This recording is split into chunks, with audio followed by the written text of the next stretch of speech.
Hello and welcome to all the vampires and ghouls out there. I'm Joe, here with me is my co-host Stan. Hey, wake up, wake up. What are we talking? Hello and greetings? Movie's over. Oh, really? Yeah, finally. Yeah, this movie is considered the scariest movie of all times. It's considered a horror classic and a slasher classic. But let's not beat around the bush. It's boring! Has it started yet? No. Seems that way. Yeah. Now, this movie starts off with Michael Myers as a kid killing his sister in a pretty good sequence. No, the introducing sequence is pretty good. Wasted on this movie, but it's pretty good. And you know what? Here's the thing. If you think, oh, well, you don't like atmospheric movies. Nah. We like 1930s up to 70s horror classics. We both love the Universal era of horror films. We both love the Silver Age. Ooh, that age was great. But this movie doesn't even start. By the time, oh my gosh. Anyways, after the intro, we get Michael escaping from the hospital where he's kept, or I should say the psychiatric ward. And he's ends up murdering people along the way. Meanwhile, we get the babysitting antics of Laurie Strode for about an hour. We also see her in school talking about fate and how fate will find you and it's inevitable and it's whatever. The teacher's as bored with the movie as we are. And we get the kids warning about the boogeyman. And of course we get the friend around the 15-minute mark, not the 50 hour mark. It really feels that way. Yeah. This is my second time seeing this film. I've avoided it for years for a reason. But anyways, we have Annie, the friend who ends up caught in a window because she's a moron. And she ends up begging the little girl she's babysitting, Lindsay, not to tell anyone about, her getting stuck in the window and embarrassing herself that way. They go to leave the house for across the street or something, and Annie ends up dead and strangled in the garage, because why not? But this whole scene almost has a sensual air about it. I say sensual, but because I'd like to say the other S word, and we're not supposed to. Basically, it looks like she's having an orgasm every couple of minutes while he's strangling her. It just sounds like it. It's such a weird scene. It's as poorly shot as it's poorly executed and acted. It's such an embarrassing scene to watch, and it's very fake. I'm just saying. You know what? We've seen a few Halloween fan films, and this feels like the fan film. But yeah, I know someone's going to say, well, it was a low-budget 70s movie. No. We've seen low-budget 70s movies. They're great. They're fun. This movie's not fun. And we get, of course, one or two decent scenes with Loomis, because Donald Pleasance is just a great actor. What can I say? His speech is about, for 15 years, I watched him as he looked straight at the wall, staring through the wall to this very night. Such great lines. You ended up commenting, he's such a great actor. He's wasted on this flick. And he is. They must have paid him quite the paycheck to get him into this film. Anyways, probably half the budget or something. And, of course, the other best scene is all about the impending romance of Laurie Strode and the Ben Tramer. Oh, yeah, we can't forget Ben Tramer. I mean, Cinema Snob ends up having entire segments about the importance and the role of Ben Tramer. Ben Tramer is probably the most important character to the Halloween franchise. Absolutely. I fully agree. And honestly, like Snob said, he's got a great future ahead of him. At least for the next 8 hours or so. Anyways. Laurie Strode, we all know the story at this point, ends up, in the end, trying to fight off Michael, escapes from him back across the street to her house, where she forgot to lock the door, but she acts like the door is locked, Because if you observe very closely, she does not end up locking the door when going to leave her house.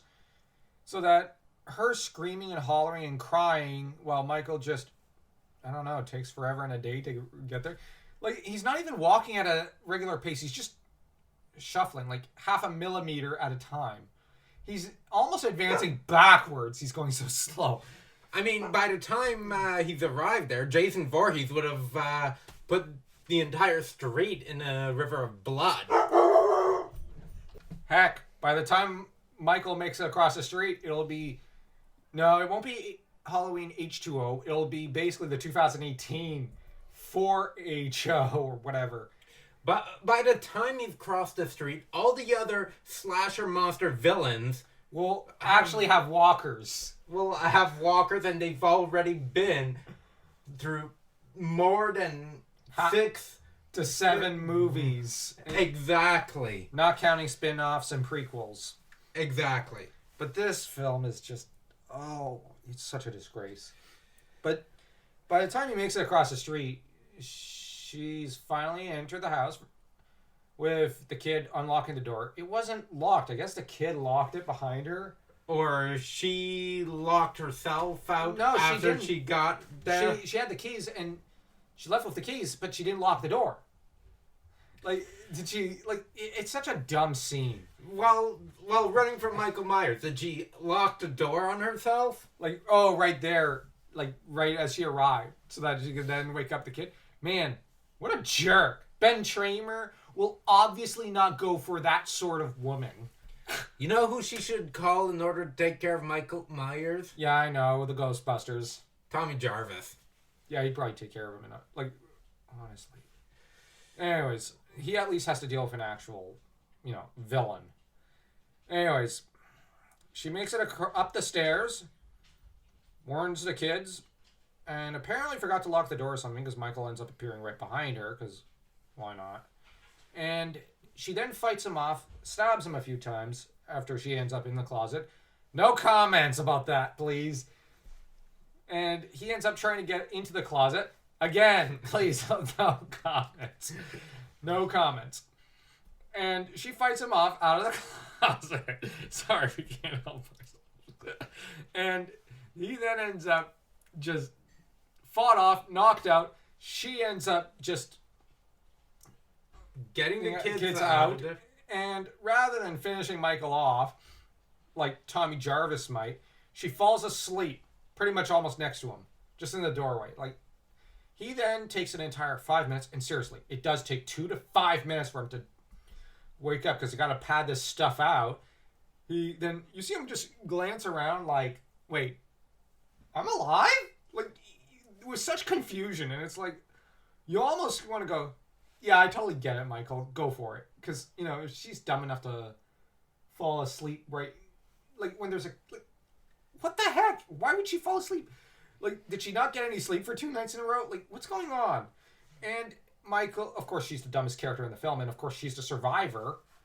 And Michael ends up just, shot out of the room because Donna Pleasance's character, Dr. Loomis, shows up to shoot him with a gun with more clips in it than the Red Hood has from Batman, or at least more ammo in it, and shoots Michael out the window, and we all know Michael disappears, and she breaks down crying, because why not?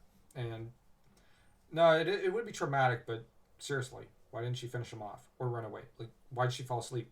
It's unexplainable. Like, she probably it's just too dumb. You describing it, I fell asleep. Okay, this movie does have that effect on people. That was probably why she fell asleep. The movie bored her to that point, yeah. The only part I really liked was actually with the tombstone of Judith Myers, Michael's sister, hinting at the fact that, Laurie's his sister, because, that's in the second movie. And yes, I'm going to say that's in the second movie because it's a way better film. Because, it at least has some good scenes, not like this one. This one has maybe... I'm struggling here. 2. Oh, right, there's the mention of Ben Tramer. That's a pretty good scene. So, 2 scenes. Okay. Oh, and Dr. Loomis. Like, not counting Loomis, though, it only has maybe 2 decent scenes. So, like, Now let's rate this film. I'm going to say a 0. And I feel like I'm overrating it. 0. Yes. This is the worst horror movie I've ever seen. I mean, I practically was falling asleep playing a cell phone game. I think it was Tetris or something you were playing. Solitaire. Okay, Solitaire. Yeah. Actually, I was at one point just glancing over at your card games I was bored. Like, I remember the first time I saw this years ago. I fell asleep for 45 minutes, woke up, and it still hadn't started. This movie is just... hasn't started yet. Yeah. Like, the first almost hour after, the initial scene... Well, actually, the initial killing of Michael getting his, butt out of the psychiatric ward can just be skipped. Like, this movie could have been 35 minutes long at the longest, and even that would feel padded. It could have been 25 minutes long. This movie has no place being an hour and 31 minutes long. It is the longest horror film of all times, in my opinion, because it feels like that. Gene Siskel and Roger Ebert going to bat for this movie is a blemish on their record. I mean, this movie had no right doing at all well. But there is one good thing we got out of it. Halloween 4. Oh, okay. Okay, you got me there. Because we got a much better film out of it. That one's actually a little creepy. Yeah, that movie's very creepy. This movie is and the ending. Yeah, the ending is perfect. This film starts off really well. No, it starts off great. I love the chord. That Halloween theme is great. But, this movie dies with a whimper. Well, after snoring for a while. Actually, okay, it doesn't die with a whimper. It dies with a snore. But yeah. Normally our ratings are from 0 to 4. 4 being perfect, 0 being irredeemable refuse. This is irredeemable. You can't salvage this mess. And I know we're going to get rated and disliked, and people are going to say, how dare you say this about this film? But this is actually the worst horror film of all time. This is just such a dumb movie. Like, at least a Rob Zombie remake, while terrible, is at least funny. No, like, that movie is at least funny. This movie should be funny, but it's just, you're too busy snoring. Young Frankenstein is a scarier movie. Yeah, I know. That movie's just a comedy. It's called Frankenstein. But the only thing this movie has going for it is Ben Tramer. So, if you enjoyed this video, and even if you didn't, don't forget to smash that like and that subscribe button to stay tuned for our next review.